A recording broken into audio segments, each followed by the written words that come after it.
Deuxième épisode en direct de Bonn. Aujourd'hui, on met les pieds dans le plat pour essayer de piger quels sont les objectifs de cette COP23.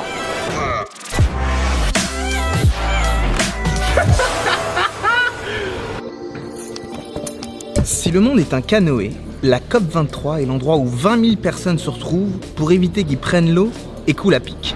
On est tous embarqués dans le même canoë, seulement contrairement à celui-là, le nôtre a plutôt une sale gueule. Parce qu'en ce moment, c'est le Guinness Book des records dans notre atmosphère, en moins sympa. La COP, c'est le sommet où tout le monde est réuni pour décider comment on va éviter le naufrage. Seulement, plutôt qu'un sommet, c'est plutôt des collines qu'on se tape là. À la COP21, on a obtenu l'accord de Paris qui visait à limiter à 2 degrés Celsius le réchauffement planétaire. Seulement depuis, on a dépassé les 1 degré de réchauffement et on voit que les engagements des États nous amènent plutôt de 3 à 4 degrés. Et ça, c'est même pas moi qui le dis, c'est l'ONU qui leur a rappelé juste quelques jours avant l'ouverture de la COP23.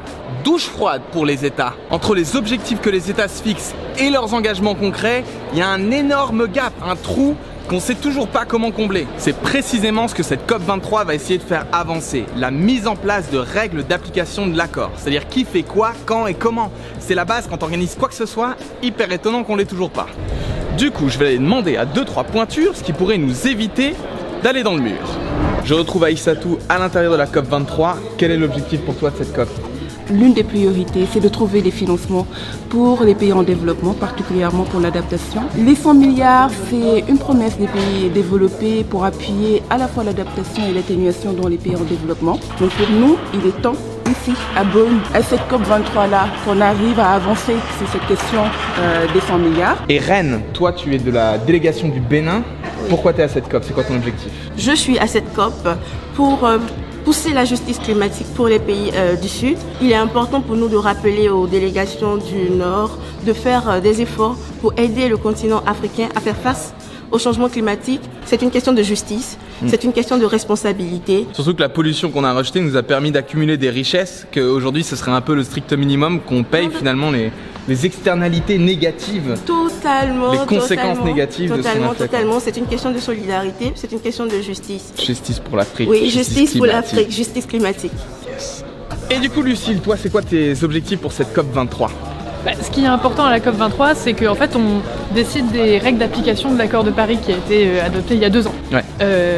Et ce qu'on a besoin, c'est qu'en fait, tout le monde, les citoyens, les États entre eux, la société civile, puissent vérifier ce qui est fait par les États. Sinon, l'accord de Paris, il n'a pas de sens.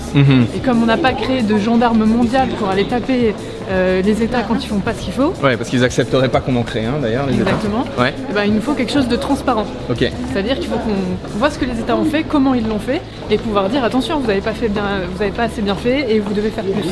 Et établir un système de transparence pour vérifier l'application de l'accord, c'est un des objectifs de cette COP23. C'est un des objectifs, oui, effectivement. Au-delà de la transparence, il faut aussi s'assurer que l'accord il est juste. Donc ça veut dire qu'il faut qu'il y ait des règles qui puissent être différentes, par exemple, au début, entre les pays qui ont le moins de capacité de les appliquer et ceux qui sont les plus riches. Et au cours du temps, bien sûr, ça va se resserrer et tout le monde aura les mêmes règles. Mais il faut aussi prendre en compte en fait cette différence qui existe entre les pays.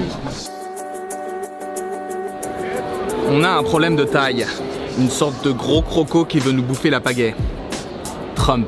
Les États-Unis ont envoyé un paquet de délégués bien décidés à troller la conférence. Comme on dit sur les internets, do not feed the troll. Un des objectifs de cette COP23, ça va être de réussir à les esquiver tout en leur donnant des coups de pagaie sur la figure. Si je résume, les trucs sur lesquels va falloir être vigilant et mettre la pression pendant ces négociations, c'est de 1. Que les États revoient à la hausse leurs engagements pour vraiment rester sous la barre des 2 degrés, qu'ils mettent les bouchées doubles. De 2. La justice climatique, donc que tout le monde agisse à la hauteur de ses moyens. Ça veut dire que les plus riches et les plus responsables du dérèglement climatique payent plus pour les plus pauvres. De 3. Il faut sortir son agenda, mettre une grosse croix rouge sur aujourd'hui et un rétro-planning pour atteindre nos objectifs. Et de 4. Éviter les trolls qui veulent faire basculer le canoë et tout foutre à la flotte.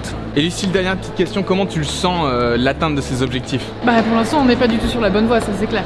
Ouais. Quand on regarde les derniers rapports qui sont sortis, on n'est clairement pas sur la bonne trajectoire pour limiter les plus gros impacts du changement climatique. Et c'est pour ça aussi qu'on a besoin que les États se réveillent en fait. Et c'est pour ça qu'on est là.